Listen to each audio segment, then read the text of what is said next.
It's the Mina's House podcast, episode 140. We are all back in full effect. We missed, I'm Mina SayWhat before we get into our little conversation. I'm Shana B. Garnett Briscoe, a.k.a. Sherlock Homeboi. Dex The One. So we lost Dex last week because we had a major storm and Dex lost all kinds of power. Uh-huh. When'd you get your power back? It came back that night around 10:30. The power came back on. So then, and I was getting ready to do my other show, which started at 9. It started at 10. I was like, I can jump on it real quick. Then I noticed the cable was like Xfinity was out, and I said, okay, it's over. And that didn't come on to like 4 o'clock the next morning. Oh yeah, nah. That's crazy. And, you know, a lot of people suffered from power outages all up and down the East Coast. Mm-hmm. But we lost one of our very own. And I listened. We got him back, though. We got him back. I was so sad because, like, I was really looking forward to the Angelica Villa stuff. Like, I wanted to do it. And then I'm like, I know. She was super sweet. You would have loved her. So well with that. Yeah. So shout out to Fat Joe. Fat Joe retweeted. Please watch last week's episode. It's on YouTube as well.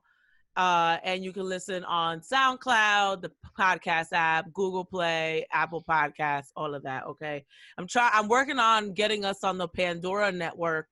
I noticed they had one. Because I work for Sirius XM and we just joined forces with Pandora. So it's like a big company initiative to like do a lot of cross promotion.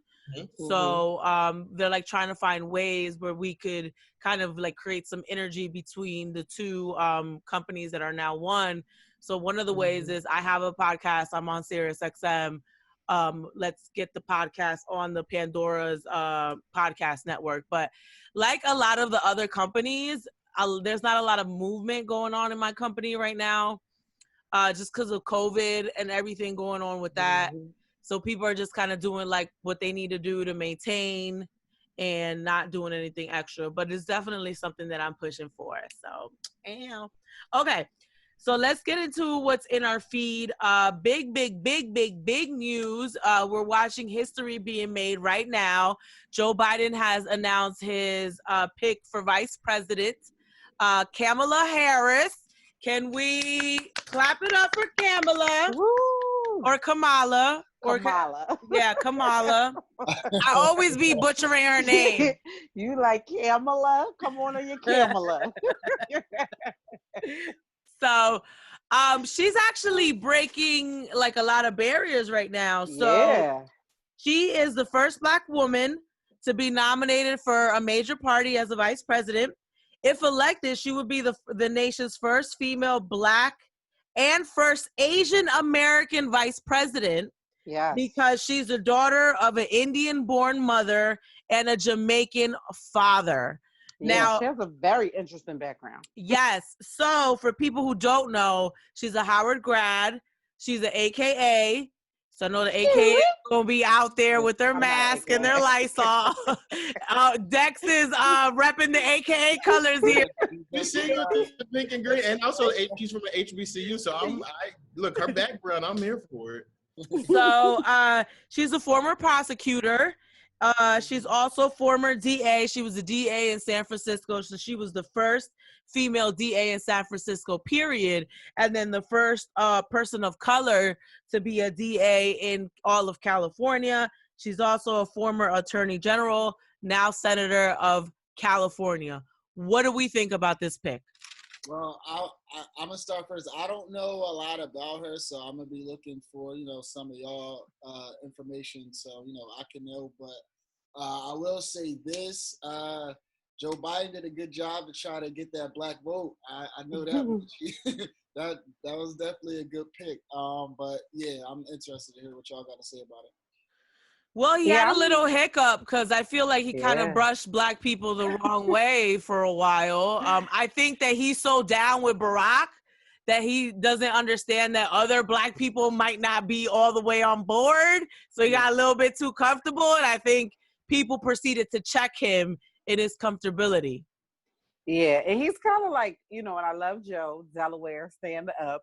But, he's kind of like the old uncle that says too much, and then you're like, wait, what did you say now?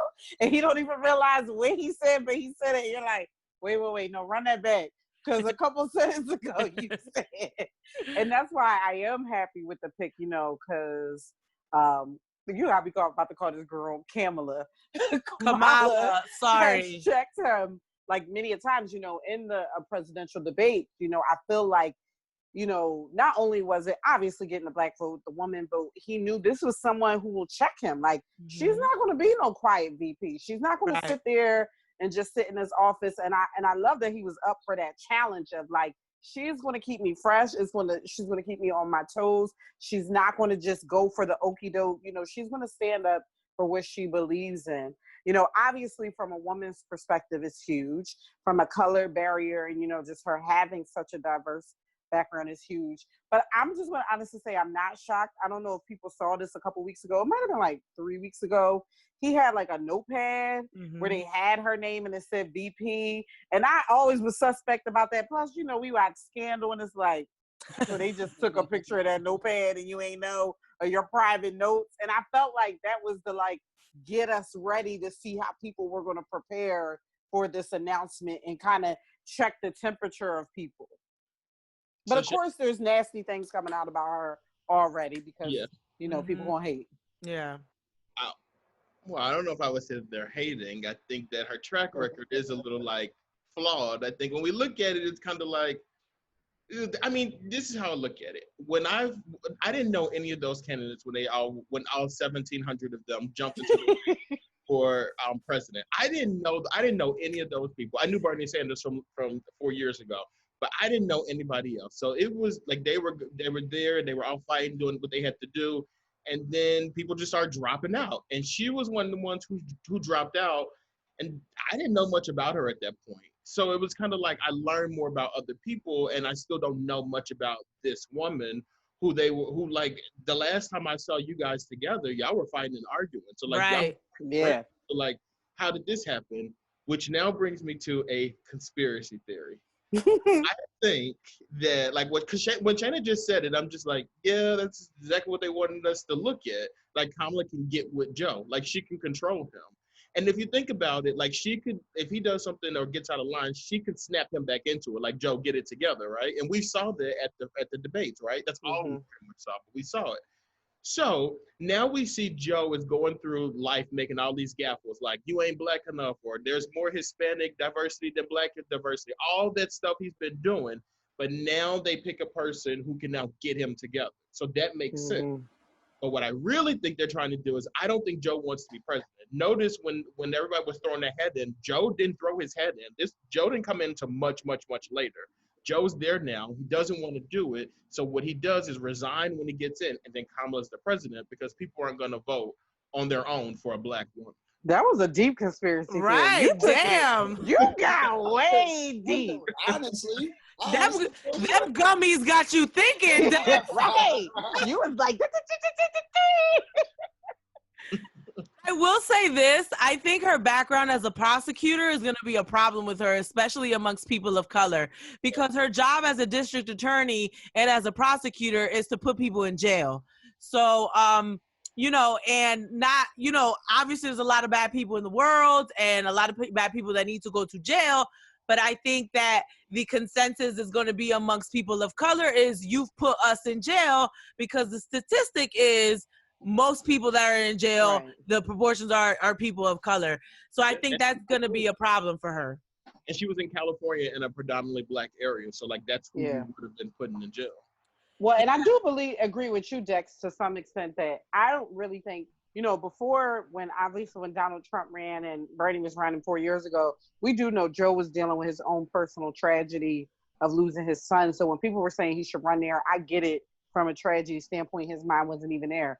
But I do kind of feel like even now he don't want to run, but it's like things had gotten so crazy, you kind of needed the bipartisan person because he has been in politics for years, good, bad, or indifferent. There are people from both sides that really respect him. And I feel like it was almost like, listen, we need somebody. We just need to get out of this. And however we get out of this, you might have to do it. You might just have to say, we know you're getting older. We know you're really tired. He's been in politics for 99 years. But you just might have to do this right now. You know what though? I like this pick. You know, I like that she plays no games and she will check you. You know, she's the type of chick that shoots it to you straight. She asks the question she wants to know. She don't let you dance. You know, she's very direct. I like that about her. I'm just hoping that people really take the time to learn about her, which is why I wanted to lead our podcast with this conversation, because I remember distinctly from when Hillary ran. Now, we know that when Hillary was running, there were other things that were going up against her, but I distinctly remember, and I will never forget this, I was talking to men and just asking them, you know, just strip yourself of all these bad things that you already think of Hillary, because we knew her so much from being in the White House with Bill Clinton. Would you vote for her? And they were like, no, I would never vote for a woman. And that never left my mind, that there were literally a big pool of men that regardless of what she would say, they would not vote for her strictly because she was a woman. And that's it. Yeah. Not because they thought she was a bitch, not because there was an email scandal, not because, you know, they don't like her hair or she white, none of that. Right. They don't like her heel. It was basically off of she's a woman. And I don't think a woman can effectively lead. And I don't think a woman should be leading our country. So in turn, I hope that 4 years later, we don't have these same men coming out talking about, oh, she's a woman. We don't want a woman being the vice president of our country. That's what really scares me.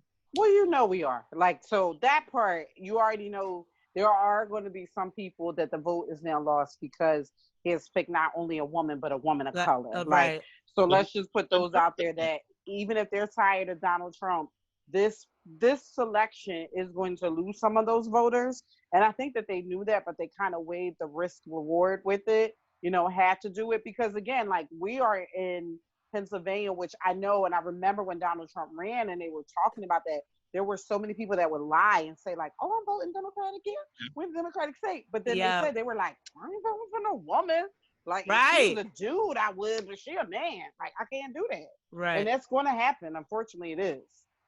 Question. I was wondering this based off of the theory that Dex just said. So if you don't think that he really wants to be president, it's like, and, you know, and next up is Kamala Harris. Why would you vote for him if you think that? I'm not saying that you are, but I'm just saying for the people that have to vote. But see, that's what I'm saying. Like, I don't think they would put that out there. Like, I don't think it would be like a known thing that that's what it is. It just watching Joe, it just seems like he doesn't want to do this. Like, this just doesn't.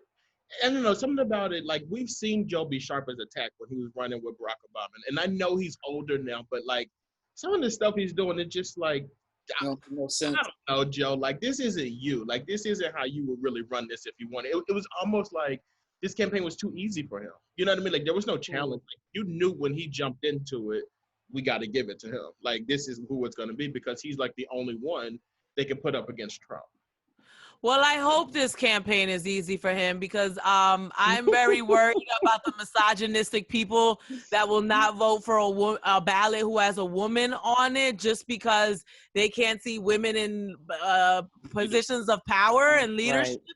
So I'm worried about that. I can't handle Trump for another 4 years, especially he talk about getting rid of Social Security, bruh. I'm young. But I need my Social Security. Social Security that he's gonna need when he gets out of the White House. Like, this is your future, buddy. Child, he got so much money, he ain't worried about the government Social Security. Right, he definitely ain't worried about that.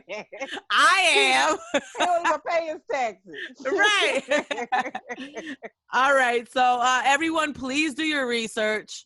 Yeah. You know, and register to vote. There's a lot of other important elections. To your point, like there's a lot of other important elections that are going into, you know, we've gone through our primary in a lot of our states that we're in, but there's a lot of other important seats in your city, in your state that'll be up for, you know, up for office in November. So really read up on it because it all affects you. Yeah, register to vote, please, and please get out to vote. If you're voting in the mail, via mail, please do that early. They're already talking about some BS about counting the mail-in ballots, and we cannot afford to have another president who cannot effectively lead us, specifically in the middle of a pandemic.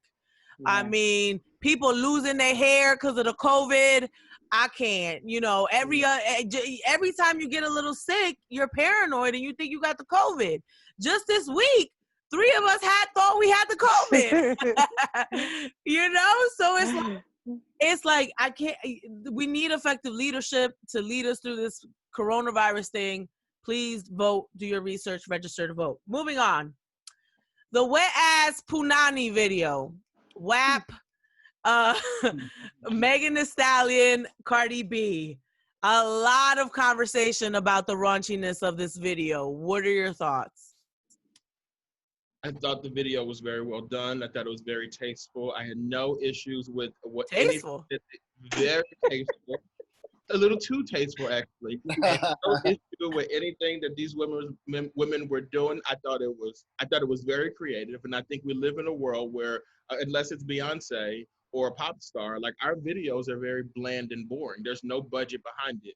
It looks like the B in Cardi B stands for budget because there was a budget. B stands for budget. All you looked at is what they were, and then you missed out. Like that was a really well done video with like, it's like videos from like the early 90s, like in early 2000s, where MTV would be giving you awards for that. There's choreography, there's outfit changes, like there's cinematic, there's cameos. Like that video was perfect. You know, I got like a Missy Elliott vibe, which I thought was good, and I like the idea of a hoe house because that's how I interpreted what it was. It's like they're talking, you know, the sample is there's some hoes in this house, right? And then you got the hoes in the house doing hoe things. So it's like I really enjoyed how we peeked into an actual hoe house. You know, and every room features someone else doing something different. I agree with you, Dex. I grew up watching and listening to Lil' Kim, so I'm not very offended by any kind of sexuality. I don't feel uncomfortable. You know, I don't mind women that touch their vagina. I like watching girls shake their ass, but I am very respectful of the fact that I don't have children. You know, I don't have a young little girl watching it, you know, and I did grow up, Lil' Kim was my favorite. So, you know, so I am respectful to the people that feel uncomfortable with the sexual aspects of it, because some people have kids and not everyone was raised like I was. Yeah, but like, but why are your kids listening? Like, why are they listening? You know, I mean, I believe it or not, and I hate when people say this, but they're role models. Little girls are looking up to Megan Thee Stallion and Cardi B. But our parents listen, I have a 7-year-old niece that I live with, and she watches a lot of things, and I don't mind the song, although, you know, for my church folk, our WAP is worship and praise the Lord. But I was listening to the song as well. And I enjoyed the song, and as Dex said, I enjoyed the video. But now am I going to sit here and watch it with my 7-year-old niece? No. But it doesn't, I'm not offended by that. There are certain things that are not supposed to be for children. And it just goes back to, are we doing what we're supposed to be doing as the adults and making sure we're monitoring what they watch? Because again, I grew up in the Lil' Kim era as well. I actually grew up, I'll never forget, there's a videotape of me. And we're at like a family barbecue, and I was singing "I Want to Sex You Up," and I was 6. I didn't even know. And ooh, girl, you was fast. He said, "What are you singing about?" And now that I'm older, like, and I saw the video, I didn't even know what I was singing about. I was like, you know, like people go up with sex. Like I didn't even know what I was saying. But obviously, I was sneaking and I was listening to that my mom wasn't aware of. So I do get that fear because kids have phones, they go on YouTube, right? But you have to be mindful of what your child is doing. I definitely think the video was great. I mean, outside of just the beautiful women that's in it, the song was dope. Even to go back to what Dex was saying, like, yeah, a lot of people don't have to spend a lot of money on videos nowadays because of technology. So to at least see somebody put effort to make it different was definitely refreshing because, like he said, also, you usually see it from the legendary artists. So it was really good just to see it from them. And as far as, you know, them being role models, yeah, but mama got to have a life too, right? Like, you can't be perfect all the time, right? You can't, you know, so As far as that, yeah, of course you can't monitor what people watch, and music is very influential. But at the same time, I think there is a time and a place, and you should be able to do what you want at times. And I don't think they went super overboard with it. So they didn't. To me, and to all your point, I actually watched the video. Like, I don't remember the last time I actually sat and watched a video. Like, I was intrigued. I felt like I was watching a little movie. It did take you back. It took you back to respecting the video. right. Yeah. Well, CeeLo was dragged this week because he brought up a point about adult content and how a lot of our women rappers are very sexual and raunchy. And he literally named Nicki, Cardi, and he said there used to be a time and place for adult content. Remember when we had BET Uncut? So it's like these things were around, but they were placed in an area where if you wanted this content, you can go and get it, But now it seems like there's no distinction between adult content and regular content. You guys don't think that's a problem? I don't know. Go ahead, Dex. Go ahead. No, I was gonna say I don't know if that's a problem or not. I mean, once again, I just think where we at in the world as far as technology, like we didn't have phones readily at our hands when BET Uncut, was at its height. So, now on the internet you can literally see anything at any time. And I mean, is it scary at times? Yeah, but this is the world that we live in. So I'm not sure if there is going to be a place again for just something that's separate, unless you want to put it on OnlyFans. Like that's the right. So. Well, I was going to say, I think it is a problem, but is that Cardi B and Megan Thee Stallion's problem? Did they create it? Like, no. Like, he was just talking overall. Like, there used to be a time and place. Yeah. And, I mean, he didn't mention BET Uncut, but when he said what he said, which was annoying to me because some of his music is sexual, but that's another conversation with Dex. But I mean, I do. But I started thinking, like, no, there's something here to there's a time and place. There used to be a time and place for this stuff. Now it's like, it's just mainstream. Yeah, I think there's a time and place for like literally everything. And I think there was a time and a place for that conversation to be had. That's at his kitchen table with his friends and or family.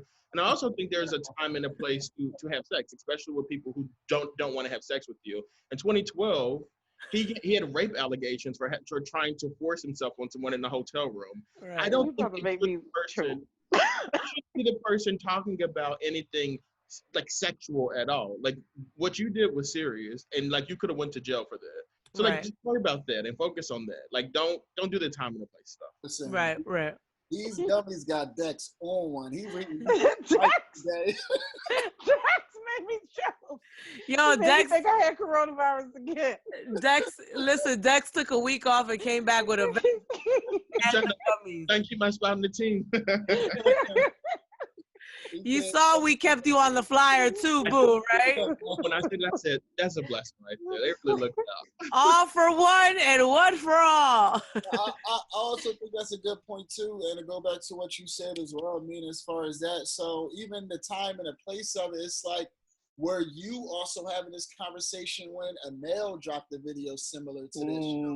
Like, when is this conversation? Why is it being had now? Because let's not try to demonize the women that, are in it. They're getting money. They're selling records. They're doing nothing different from what, the males are doing and what they're doing in the music or what, Tory Lane just got super popular from quarantine radio and all of that show. Mm-hmm. So was this being had at the same time? So that's what I don't like, the double standard of men telling women, oh, y'all too sexual, but then y'all turn around and make sexual music. And like, I love how they want. Right. And I love how, so it's like, well, it's like that, the gender role of men can be as sexual as they want, but the second that a woman is sexual, now she's desperate, which is the word that CeeLo used, Wow. He says it seems desperate to him. So it's like, okay, so when you want to have sex, you're not desperate. But the second we want to have sex, It's just a little weird. Did you not read his comments? We need to read his whole comments for Dex. It's just so odd to me that he would say that. Like, I think that's really bizarre that you would say that. Like, even that mindset in general. Like, when a man, for the most part, I know that there's men who like other men, but like when these guys are wanting to be sexual, they're wanting to be sexual with women. So like we're looking at the same woman for the most part, and if she were to give us all a chance, we wouldn't have an issue with it. Like it's so bizarre to me that guys like have that argument when you're chasing after women. You're chasing after these same women that you're saying are whores or whatever, but you're chasing them. Like you want them. But it goes back to the expectation, the very misogynistic expectation that women have to be, you know, what are they? Something in the streets and a freak in the sheets. What do they say? A lady in the streets and a freak in the sheets. Like we're supposed to be these virginal, you know, looking women and then turn into these hypersexual porn stars. and this is their job. And then suppress all of that, you know, and look like virginal angels. But they were fine when she was stripping in the nightclub, but now, you know, like you were probably the same men that were throwing her money, and now these same men are like, oh, this is too sexual because she's saying it on a record. But it's like, y'all were the same ones, you know, paying for her boob job at the time. Like, so come on. It's because I feel like the men that do have a problem with this, they didn't expect these women to have this much power. And with that power comes fear, and they use things like, well, my daughter's going to be listening to this. It's like they was already listening to this and they was listening to you. It was already in the music already. Right. Yeah. I do know that kids don't, like to your point, Shayna, they don't really digest music the way that we do as adults. You know, a lot of times they don't know what they're saying. Not that that's an excuse, but a lot of the times they just don't understand. I mean, it's different when you're watching a video, but I'm talking about actual songs. Yeah. You know, some of the kids don't even know what these songs are about. So. And one more thing about like the guys, like a lot of these guys do these videos and they call these girls the B words and they call them hoes. You literally have a video where these people are acknowledging that that's what they are. They're saying, oh, you call me a hoe. I'm a hoe. Like, that's what I am. It's exactly what you called me. So like, what's your issue with it? I really like how Cardi B is clapping back though. He's like, oh, all the men, no, she said it be the same men that be singing slob on my knob. Right. Exactly. they got a problem with wet ass pussy. It's the same men that want to try some of that WAP, but they can't. Listen, if the song wasn't hot and if the video wasn't hot, nobody would talk about it. That's true. They just at the top right now. I will say a part of me feels a little, I don't want to say sad, but I do feel like, you know, most of the women that we have on top, they're all super sexual. So it's like, it does kind of make me feel a certain way that do women have to be very sexual in order to be popular, you know? I think that goes into our like obsession with entertainment because like that's only like the case in entertainment. Like there's so many other women in politics and in like religion and sports that aren't overly sexualized. But like I feel like we always hone in on like the entertainment industry, and then it's like that's the makeup for Black women, where it's like no, there's other Black women out here doing stuff, but like we don't focus on them. Yeah, I will say I am always thankful for Beyonce. Because I know when I have raunchy, sexy vagina ass in my face, Beyonce will always balance it out and give me. No, she does. She does, but I think that she also has another side of her that I really admire, and I'm happy that women and little girls have different people to look up to. She just made an album called Black is King. I mean, there's zero sexuality there. It's all about culture and being prideful. You know, and all of that. So I thank God for Beyonce. Let them women do what they want, man. At the end of the day, let them do what they want. Let them do what they want. All right. So moving on. Well, I guess we're gonna save this as our topic because apparently Cardi B's next album is supposed to be like her Lemonade album. Now that we're talking about Cardi B and Beyonce. So we're going to talk about that a little later. But first, I know, Shana, you didn't want to talk about this, but Fat Joe said, I love you, Fat Joe. I'm not making this face because of you. I'm making this face because of what you said. Fat Joe said he was interviewing Rick Ross. He was minding his business, and he said, "What's your relationship with Drake?" And he literally said, "That guy, like every song that he puts out goes #1. He's literally like today's times Michael Jackson." Right? So this generation's Michael Jackson. He was saying it in relation to #1 songs.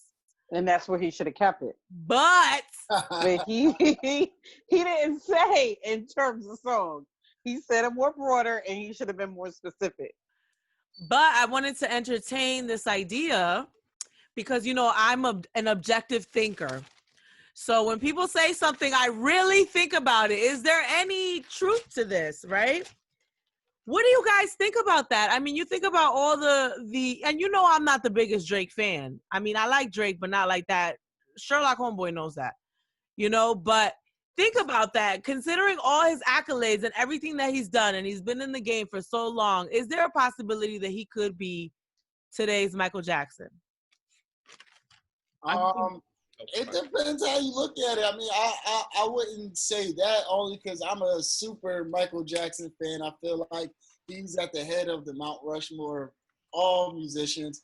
But Drake is in a class of his own right now. To me, I don't even feel like you put it with Michael Jackson. He's just Drake right now. As far as a rapper, we haven't seen anything like this when it comes to just the hit records and hit records in different languages, hit records in different countries. You know what I'm saying? Like we just never seen anything like this. So I don't think I would even put Michael into that conversation. I think they're both standalone in what one did and what one is currently doing.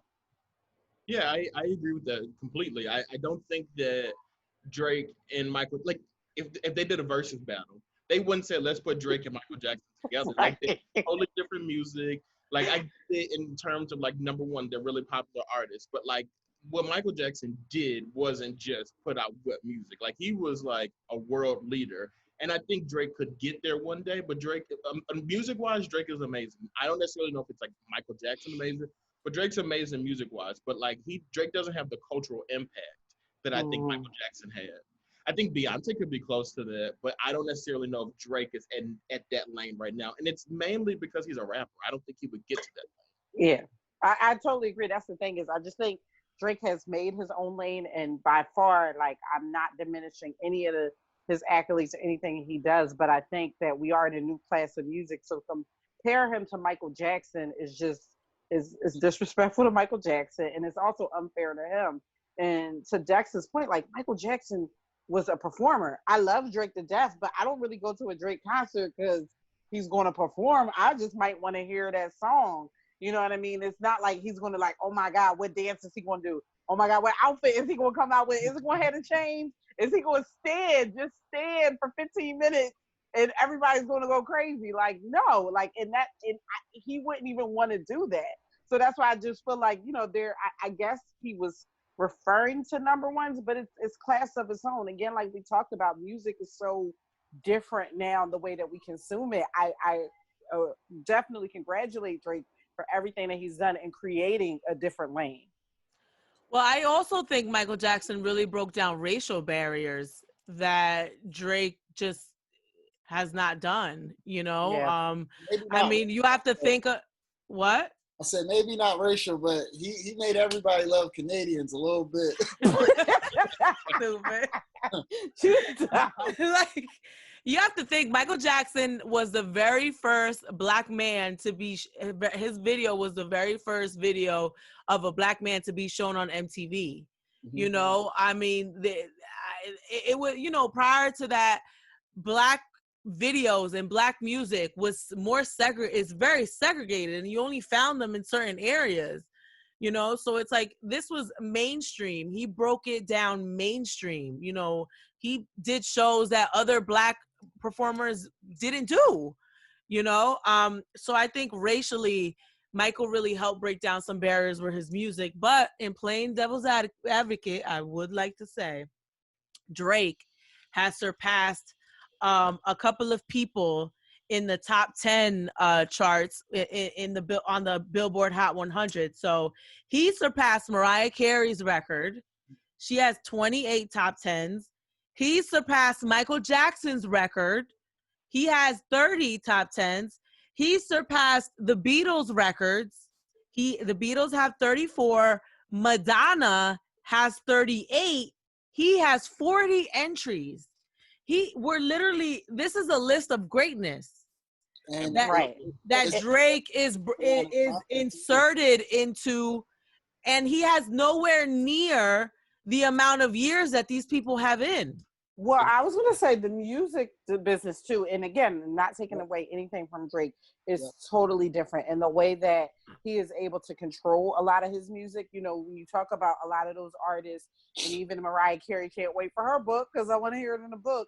You know, like how music had to be, how much it was controlled by the record label, and what was controlled about how much content they put out. That's a good point. You know what I mean? Like you look at like people like Prince, who has so many I don't want to say unrecorded, unpublished songs, because the way that a lot of things, either in their own heads as perfectionists, or the control that the record companies had on these artists, where, you know, Drake now in his own lane has a lot of control. He has his own distribution company. And I just think the way that music is now put out is totally different. Well, there's two things. There's the control of the label to the artist. Back then, the label definitely had a lot more control. Now the artist, I think, has a little bit more control. But then also what they rate as a sale has changed on the Billboard chart in that time. Go ahead, G.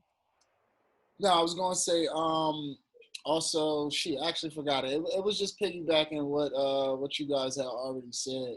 About how just the model of the industry change, and also it's easier to just make the music too. You know, back then, if you wanted them strings in the back, you really had to play them strings. You know, now you press a button. So you know, Drake can make 10 songs in one night if that's what he wants to do. It's very hard for Mike to do that back then. So that's funny and true. You had to get the whole orchestra in. You're right. It might take, you're right. And technology, it might take Drake an hour to make a song, and it took Mike 6 months to make a song. Right. Like I was just watching Ray last night, and Ray was like, get me to this, get me to these kind of singers, get me, like, you had to get all those pieces together. Yeah. But just in closing, what would you, because I heard you guys compare the music and like make a really good argument for how they could be compared. Well, what move would you rather do? The moonwalk or the Tootsie Slide? Tootsie Slide all day, baby. First of all, I don't even know how to do neither one of them. The Tootsie Slide, I believe you to get it right, Dex. The Tootsie Slide. It's user friendly. Not a lot of people can moonwalk. It's right. That's hilarious.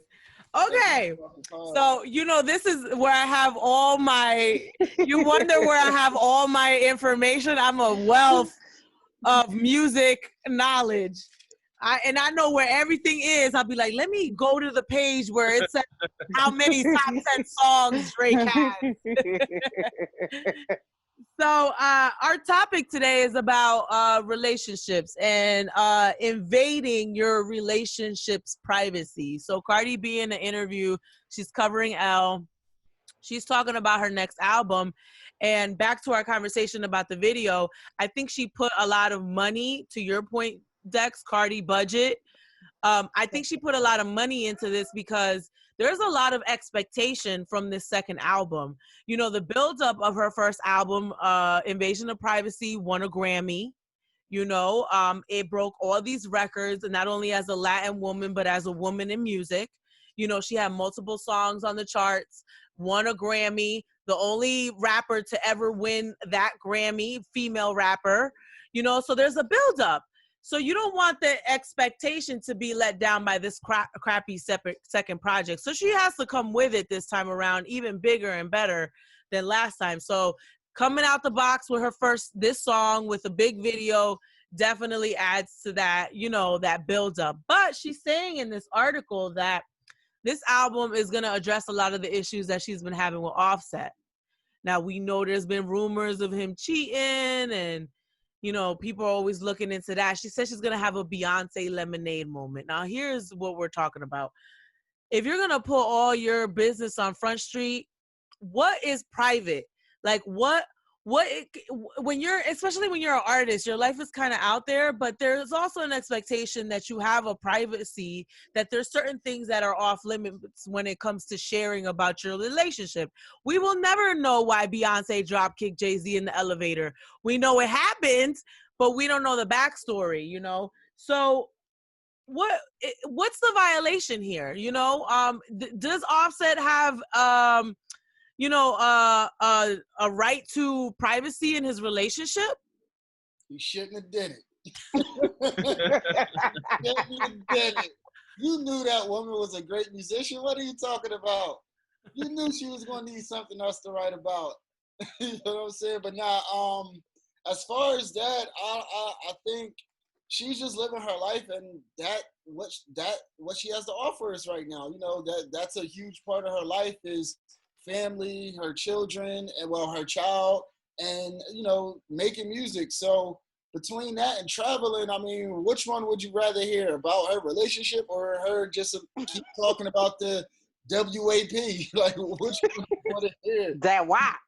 Right, exactly, that WAP. She's trying to give us some substance here. So I'm not mad for it. That's just where she's at in her life right now, and she's trying to keep it as honest and open as possible. I think it just gets a little scary though, because we have an expectation sometimes. Like when this stuff does break and it comes out, like, we want a statement from her. Cardi, what happened? Like, Cardi, what did he do? Like, do we need to be mad at him? Like, what's going on? Like, I think people are a fan of her, so they really do get very invested in this. And I think that while, like, I personally, and I think most of the people demanding some responses from these public figures, like, we would never do this. Like, if this was us in this situation, it'd be like, y'all just gonna mind your business. Like, y'all not gonna know what's going on in my home. But Right. with public figures, we're like, no, we need to know exactly what it is. And then they get us on Red Table Talk, you know what I mean? Like, talking too much or whatever. And it's like, as public, I think we got to step back a little bit.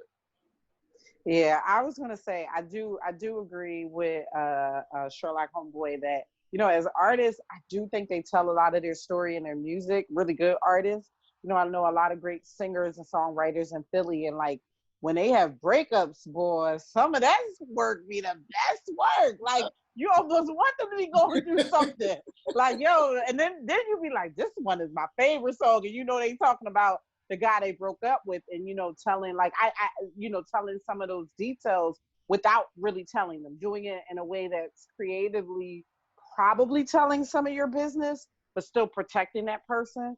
I believe that, you know, Offset knows she's going to do this, and, you know, obviously they probably talked about what's going to be said. I'm sure she's not going to give us every detail. It's enough to, like Dex says, satisfies the, I'm not ignoring that it happened, but probably not every detail that we would really know everything that happened. Mm-hmm. I think it's a hard life, you know, when you just are an artist, you know, again, to Dex's point, there's so many expectations from the public to know everything about your private life. And, you know, it's just it's a hard thing but you're buying into this life knowing that you're going to sacrifice some of that into it. I definitely wouldn't be telling all of my business, and y'all still won't know it.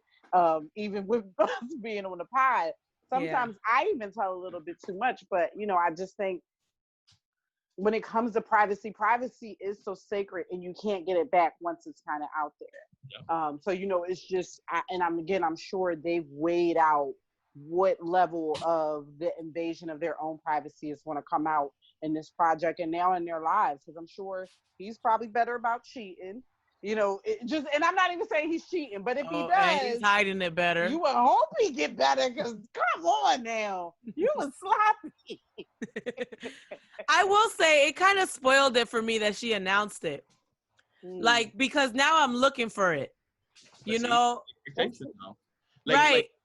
Like for me, I hate that I bring up wrestling on every single podcast. But for me, like for like wrestling back in the day, it was so good because, like, you will watch it and you have no idea what's gonna happen. Then something crazy happens.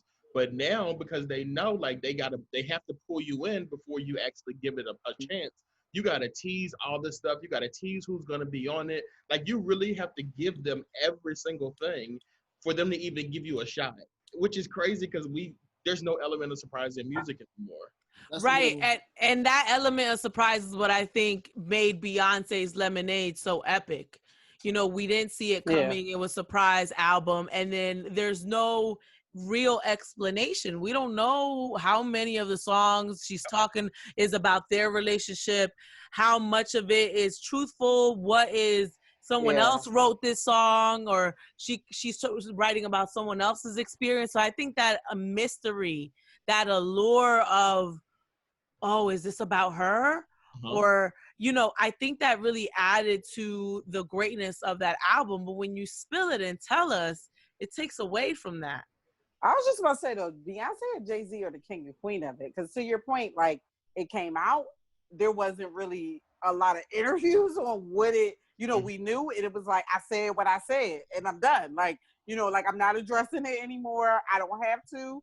I said what I said. You surmise what is truth and what is fiction and what's in the middle, and that's it. And they're really a lot of king and queen of living this life in this very public way and keeping privacy tight. Yeah.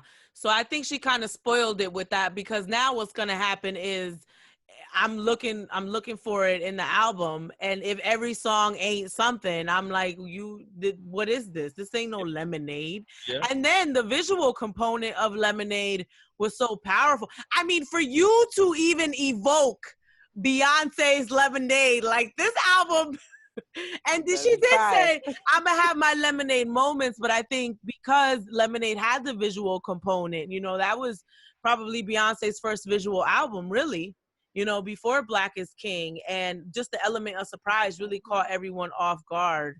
So, and I, you know, when I started thinking about this, I'm like, you know, does Offset have the right to privacy? You know, is she sharing too much? I started to think about Mary J. Blige, and I started to think about some, even Usher's Confession. You know, some of artists that have created monumental works, even though they say, you know, Confessions is still good. I'm sorry. Right. But I started thinking about these artists that created these monumental works from a heartbreak, you know, but everything is still the same. They didn't tell us this was coming. I was just about to say, like, when you think about Usher's Confessions, we know, you know, some of the rumors and things, but he never said, like, this is actually about me and Chili, and then he never went through all that. It just dropped, and it was just fire at the time. So I think that element of surprise adds to that greatness, and I'm kind of sad that she kind of spilled the beans a little bit, because now I'm going into the album expecting this Lemonade-ish, because she just invoked that. So now I'm going into it thinking about that, and it may not be that. And I'm back to what Garnett said. He cheated. He don't deserve no kind of concessions. He waived that. He waived that, so it's good. Multiple times. Garnett, how would you feel if you had a girl that was telling all your business on her album? Sheesh, that's funny, because I was going to ask y'all that question first. Man, I'm not sure. Like I said, I can't be that mad if that's what she's doing. You know what I'm saying? If she's someone that isn't, you know, an artist, or isn't someone that tweets a lot, or isn't someone that's on Facebook a lot, like, and my business is out there on Facebook because you decided to do that today, yeah, I'm going to be heartbroken. I'm going to be a little pissed off about that. But if that's what you do, if this is your job, I can't do anything but expect that. And it's probably going to happen on the other end as well. I'm pretty sure, you know, Offset may have a few things to say on his next few records after that drop. So, all right. Well, I'll get my diss record ready too. What did Jay-Z drop? Remember his rebuttal? 444. What was it called? 444. Yes. Yeah. But what Garnett said, I do agree with that, but I also think it depends on where we are in the relationship too. Like, if this cheating stuff had happened and you've forgiven me and we've moved past it, I wouldn't be okay with you putting it out into the public when we've moved past it, because now we have to relive it. That's a good point. If we broke up and you put it out there, it kind of is what it is. But if we're still together and we're trying to move past it, why are you going in the studio upsetting yourself again? And then when it comes out, The fans are gonna be mad at me. I'm gonna get hate tweets, right? You're gonna hash it up again. We're laying up in the bed together, and I'm getting hate tweets about something that you put out about me. I was gonna say, because you know fans are gonna be in his comments like, you ain't have to go in that girl Instagram like that.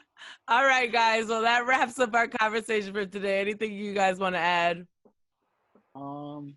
Nah, I'm getting a haircut tomorrow. That's about it. Yeah. So next week I'll be fresh to death. You know, that's it. Okay. That's it? Okay. That's it. Well, I got my hair done. We I don't know if I see. Yeah, we see you got your makeup on, lipstick popping. I got my hair did. So I've been watching Moesha a lot, y'all, on Netflix. Y'all should I watch. heard you say that on the radio. I was listening to you on the radio earlier. E to the to that. What? I literally forgot how good that show was. I'm really entrenched with Moesha, even though I hate Q. I still hate Q. Oh, all these years, I thought maybe he'd be. All he say is shorty. What you mean, shorty? What's up, shorty? Nah, shorty. That's all he say. Every other word. I'm tired of Q. I think you might be him though. Like I'm not sure like your vibe. Like that's you. That was funny. I'm Frank. That's who I am. Yeah, who is everybody in Moesha? What characters are y'all? I think that I'm Frank. I was telling my fiance the other day, I said, I'm so corny. Like, it's like not even funny. And then I laugh, and then it's the laugh that he does. I hate it. But that's me. I'm so corny, it's ridiculous. I don't think you laugh like that. It's a little bit worse. It's a little bit worse. I think I'm Brandy. There you go. No, you're definitely a Kim. I could be Kim. I love Kim. I love Kim too. He is fun. So funny. I said that on the radio. I was like, "Ooh, he's so fun," and I'm like, "I've been watching Moesha a lot, y'all. My bad." Yes, I heard you this morning talking about watching Moesha. So I did my research, right? So I'm like, damn, Usher got mad roles. He's like a recurring role, right? I know my dog got a pee and poop. She like, hurry up with the podcast. Hold on. So he was on the show from 1997 to 1999, and they dated for 1 year inside of that. Oh, see, I didn't know they dated. I did my research. So that's why they had, That's why hello. he kept coming. Okay. No, well, I don't know if that's why he got his role. I'm not saying that, but what I'm saying is it might have helped the on-camera chemistry between Usher and Brandy. Kobe was on there too. Yeah, he was only on there once though. He was only on there once, yeah. But they got him in and out. Listen, because he's not there to listen. He had the biggest jeans I've ever seen in my life, though. those clothes back in the 90s was something different. Yo, but Moesha looked real cute every episode, right? She was always cute. She is put together. So so both of y'all are Frank. No, so you're Q, you're Frank, right? Or Hakeem. No, you're not. No, you definitely. You could be Hakeem. He could be Hakeem, right? Perspective, I see Hakeem, but not personality. Hakeem is could be Hakeem. like a bum. I don't think you're not a bum. Like Hakeem is a bum. Why are you saying about Hakeem? Hilarious, man. He was hilarious. No, I can be Brandy, and then Sherlock Homeboi could come to my house and eat, which he does anyway. Shayna, who are you? I don't know. Shane is like no nonsense. Get right to the point. I love that they have that character D on there too, like a strong like black woman mom. Like, yeah. Low key, I'm learning a lot about relationships from watching D. Like, I don't know why, y'all, but she's really good at being assertive. At least, and I know this is just a show, but she's really good at being a boss and assertive and smart and independent, but also knowing when to fall back and allow her man to be a man. Well, and I'm I like, must not be her yet. It's like, and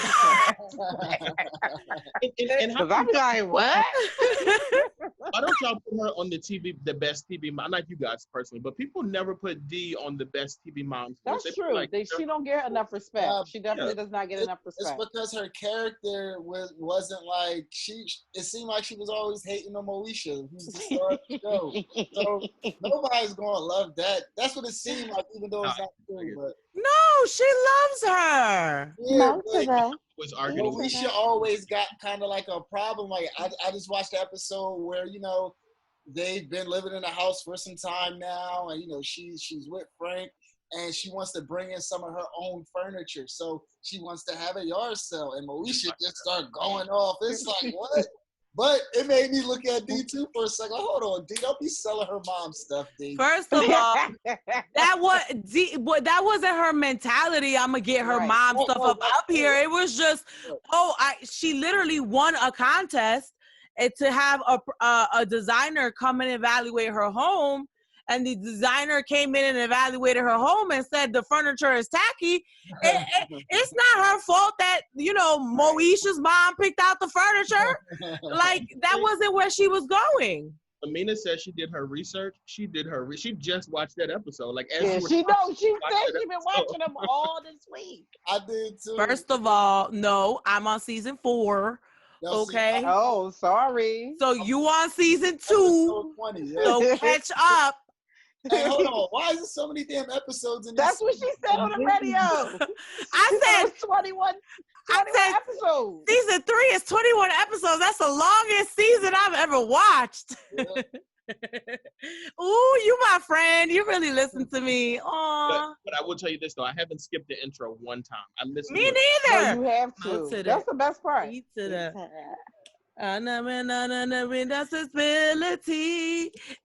have my braids all the time. I mean, I got braids now, but I used to have them all the time.